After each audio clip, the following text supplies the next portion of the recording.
बात करते हैं राजधानी भोपाल की, जहां से बड़ी खबर सामने आ रही है। मंत्रिमंडल विस्तार को लेकर ये बड़ी खबर आपको बता रहे हैं, जहां सोमवार को कुछ मंत्री शपथ ले सकते हैं। एक बड़ी जानकारी निकलकर सामने आ रही है। आज बीजेपी कार्यसमिति के बाद में निर्णय हो सकता है, जहां राम निवास रावत को मौका मिल सकता है, तो वहीं कमलेश शाह, निर्मला सप्रे को भी मौका दिया जा सकता है। कुछ मंत्रियों की छुट्टी भी हो सकती है, नए को मौका भी मिल सकता है। तो देखिए, तमाम संभावनाएं हैं, लेकिन आज एक महत्वपूर्ण बैठक है और मंत्रिमंडल विस्तार को लेकर भी इस बैठक में चर्चा होगी। और ये कहा जा रहा है कि सोमवार तक, चाहे हम कमलेश शाह की बात करें, निर्मला सप्रे की बात करें या फिर राम निवास रावत की बात करें, इनके नाम सामने आ रहे हैं कि इन्हें मंत्री बनाया जा सकता है। और उसके साथ ये भी कहा जा रहा है कि कुछ मंत्रियों की छुट्टी भी हो सकती है और जो नए लोग हैं, यानी कि जो नए नेता हैं, उन्हें भी मंत्री बनाया जा सकता है। तो तमाम संभावनाएं हैं और इसी के तहत ये बैठक रखी गई है, जिसमें लगातार मंथन और चिंतन हो रहा है मंत्रिमंडल विस्तार को लेकर। और इसी को लेकर लगातार जो सियासी बाजार में चर्चा है, वो तेज होती हुई नजर आ रही है। इसी खबर पर ज्यादा जानकारी ले लेते हैं। हमारे साथ में एग्जीक्यूटिव एडिटर मनोज सैनी जी जुड़ गए हैं। मनोज जी, अगर बात करें तो जब लोकसभा और विधानसभा चुनाव हुआ था, तो कांग्रेस की ओर से लगातार जो बीजेपी में जा रहे थे, उन पर निशाना साधा जा रहा था और ये कहा जा रहा था कि कांग्रेस से भाजपा में जाने वालों का कोई भविष्य नहीं है। लेकिन जिस प्रकार से यहाँ नाम सामने आ रहा है, चाहे हम कमलेश शाह की बात करें, निर्मला सप्रे की बात करें या रामनिवास रावत की बात करें, अगर इन्हें मंत्री बनाया जाता है तो कहीं ना कहीं भाजपा एक सीधा संदेश देगी कि चाहे कांग्रेस से भाजपा में आए कोई भी नेता क्यों ना हो, लेकिन उनका एक बड़ा भविष्य भाजपा में भी है।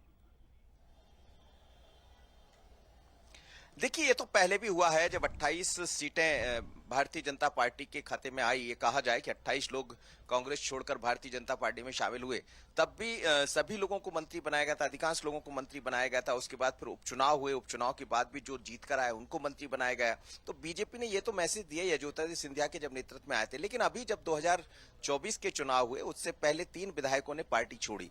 कमलेश शाह की बात करें, रामनिवास रावत या फिर निर्मला सप्रे, तीनों ने पार्टियां छोड़ी। तो उसको लेकर भी विचार चल रहा है पार्टी के भीतर। देखिए, कई दिनों से इस तरह की अटकलें चलती रहती है कि मंत्रिमंडल का विस्तार होगा। रामनिवास रावत से भी हमने दिल्ली में बात की थी, तो उन्होंने भी ये तो नहीं कहा था, लेकिन अलग अलग सूत्रों के हवाले से खबरें आती रही थी कि उनको मंत्रिमंडल में जगह मिल सकती है।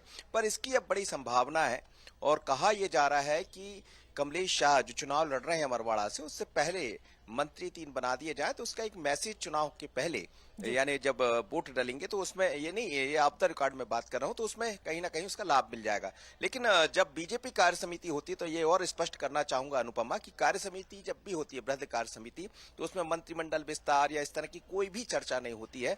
ये सीधा संगठन का मुद्दा होता है। इसमें संगठन को लेकर आगे कैसे बढ़ना है। जैसे आज ग्वालियर में जो प्रस्ताव पारित हुआ था, उसका अनुमोदन किया गया ओमकार के साथ, सभी ने ओम बोला और एक तरह से उस प्रस्ताव को पारित कर दिया गया। आगामी दिनों में जो भारतीय जनता पार्टी की रणनीति, अभी बधाई का प्रस्ताव पारित हुआ है, जिसमें प्रधानमंत्री मोदी तीसरी बार प्रधानमंत्री बने हैं और बड़ा हमला भी बोला है कांग्रेस के ऊपर कि कांग्रेस भले कहे, लोगों को बरगलाए कि हम जीत कर आए हैं, हमारी स्थिति सुधरी है। कांग्रेस तो 99 पर सिमट गई, लेकिन 240 सीटें लेकर मोदी के नेतृत्व में तीसरी बार आना। जवाहरलाल नेहरू बने थे, लेकिन उन दिनों की स्थितियां कुछ अलग रहा करती। तो ऐसे तमाम सारे मुद्दों पर कार्य समिति में चर्चा चल रही, राजनीतिक प्रस्ताव भी पारित होगा।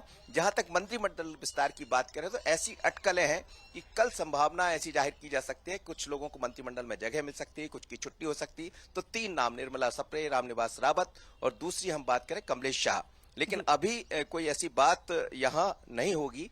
जब वरिष्ठ नेता यहां कार्य समिति के बाद बैठेंगे, तो उनके बीच में इस बात की चर्चा हो सकती है, लेकिन वो कार्य समिति का हिस्सा नहीं होंगे। वो वरिष्ठ नेताओं के बीच की चर्चा होगी। 2-5 मंत्री जो कोर कमेटी के लोग हैं, उनसे चर्चा हो सकती है। पहले भी मोदी और अमित शाह से इस पर चर्चा हो चुकी है, जैसी खबरें आ रही, और बहुत संभावना है कि कल कुछ बदलाव और कुछ नए चेहरे दिखाई दे सकते हैं। जी बिल्कुल, अब ऐसे में देखना दिलचस्प होगा।